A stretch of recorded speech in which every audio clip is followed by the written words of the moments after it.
Okay, this week I've been doing futurism lectures to get you thinking about the future. There's a fifth prediction of the future that I think is easily predictable on the basis of trends, and I want us to think about it before the end of our course. But to look at this prediction, we have to look first at history. And so I put a chart on the website and that goes along with this lecture, so we'll go back and forth between me and the chart. And this is a story told in numbers. And they're numbers just pulled out of a encyclopedia from 1980, the World Christian Encyclopedia, 1982. And obviously these numbers are just estimates made by some historian someplace, and yet they tell a story. In the year 500, in millions, there were about 8 million Christians in Africa and 21 million in Asia. That would be in what we call the Middle East or Turkey, and some in India. Christianity had spread to the east, and maybe 14 million in Europe. Fast forward to 500 years to the year 1000, the number of Christians in Africa has decreased, the number of Christians in Asia has decreased, and the number of Christians in Europe has gone greatly up. It's easy to, if you remember your world history, we know why these numbers have changed. Islam has come onto the world stage and has conquered the Middle East and Africa. And under Islam, Christians were not actively persecuted, but they were second-class citizens. And it's much easier to just convert and join the dominant religion. So Christian numbers declined in Africa and Asia, and they increased in Europe and Russia. Go forward 200 years to the year 1200, the Christian numbers in Africa have gone down even further, down to 2.5 million. The Christian numbers in the Middle East have gone up. Why is this?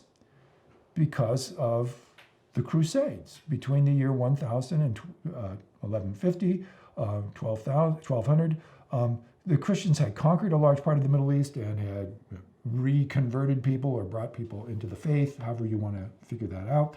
But European population in Europe and Russia had gone up a great deal more. By the year 1500, the Christian population in Africa had decreased even further, and the Christian population in Asia had almost disappeared because the advances of the Crusades had been rolled back.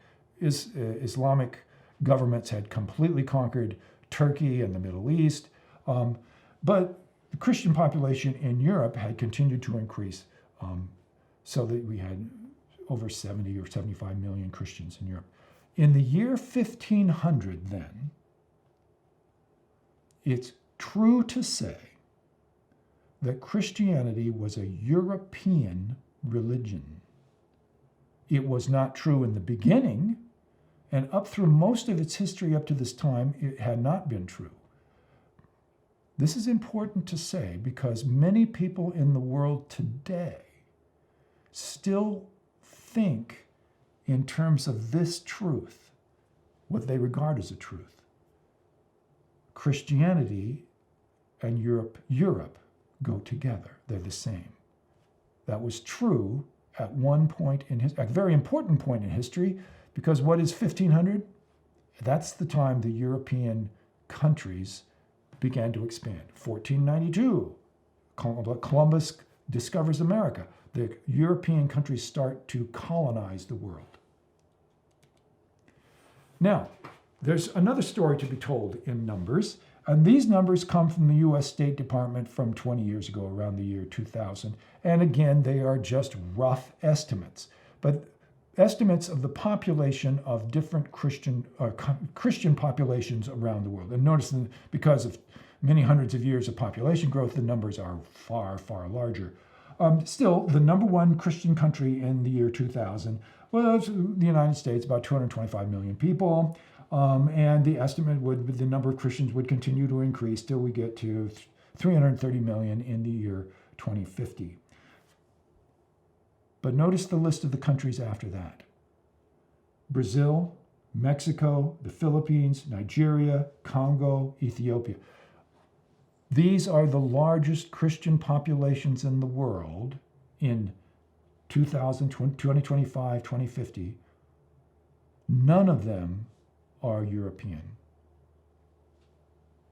Something has changed between 1500, when Christianity was largely, in a gross generalization, a Christianity was a European religion, to the year 2000, and especially in the years going forward, Christianity is not a European religion.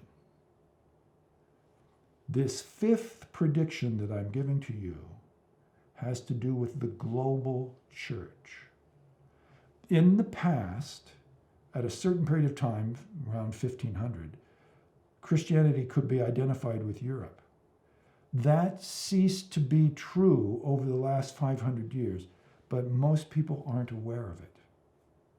The fact of the matter is, the Christian church is much bigger outside of North America and Europe.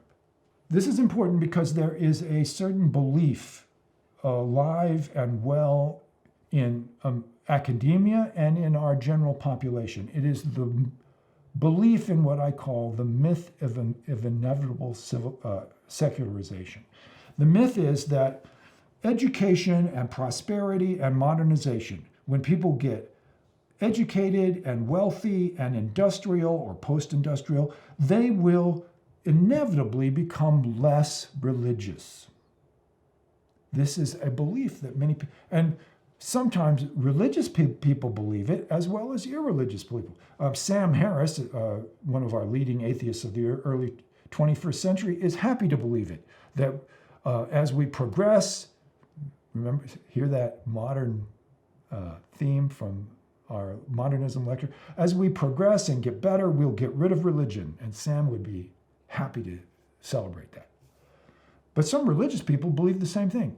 I've got to send you to college because you won't get a good career otherwise, but boy, college is dangerous because you go to college and you'll learn all that stuff, and education is bad for faith.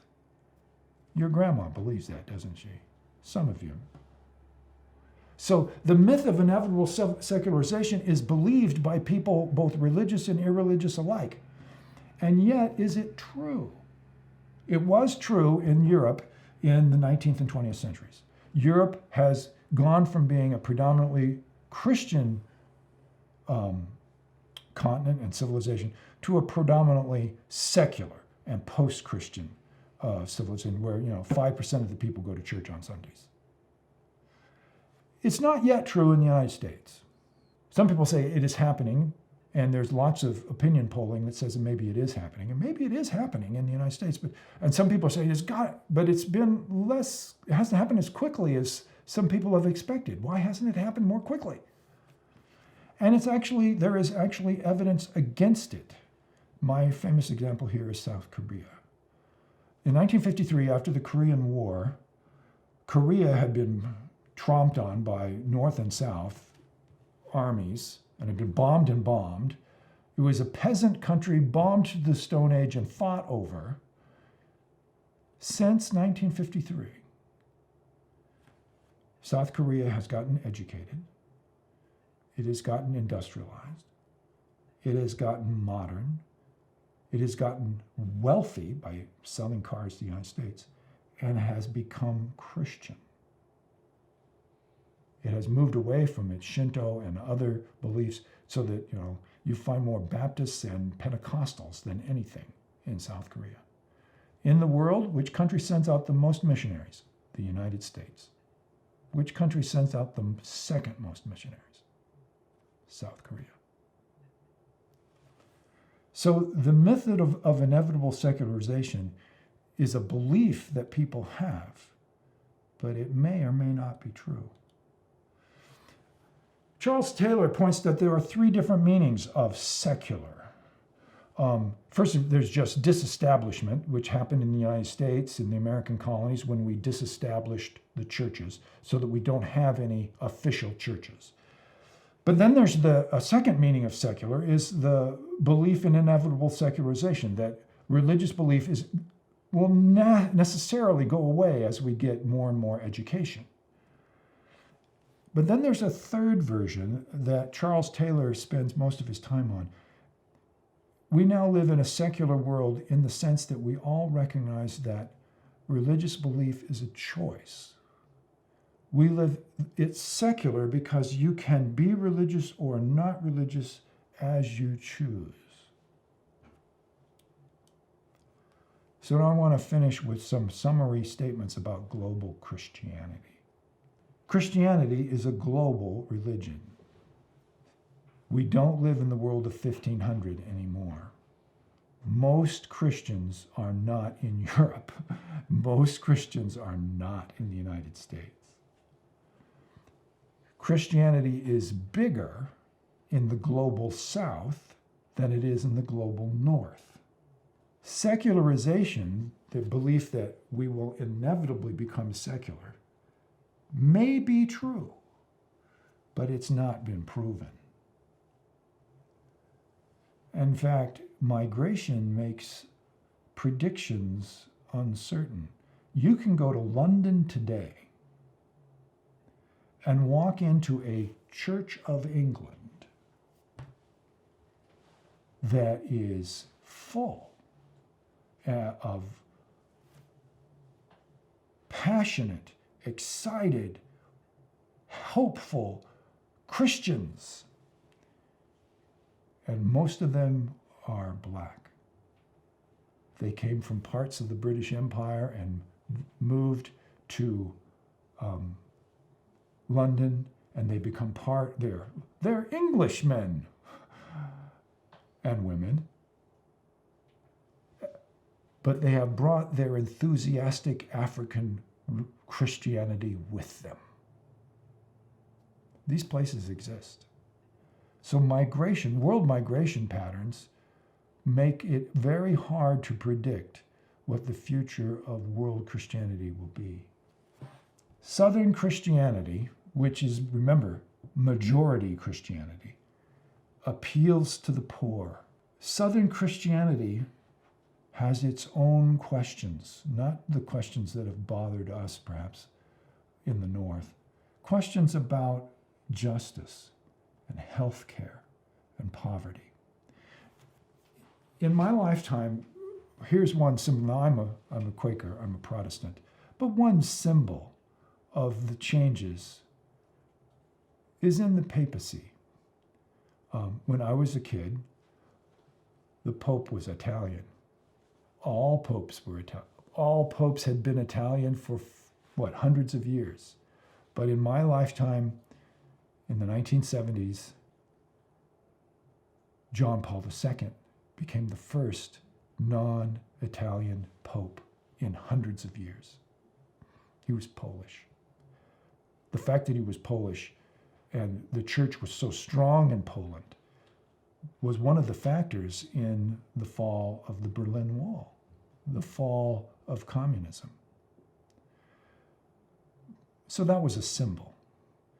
And now we have a pope from South America, a pope not even from Europe at all, and from the South, who is a representative of the Church of the Poor, who is concerned for justice and health care and poverty.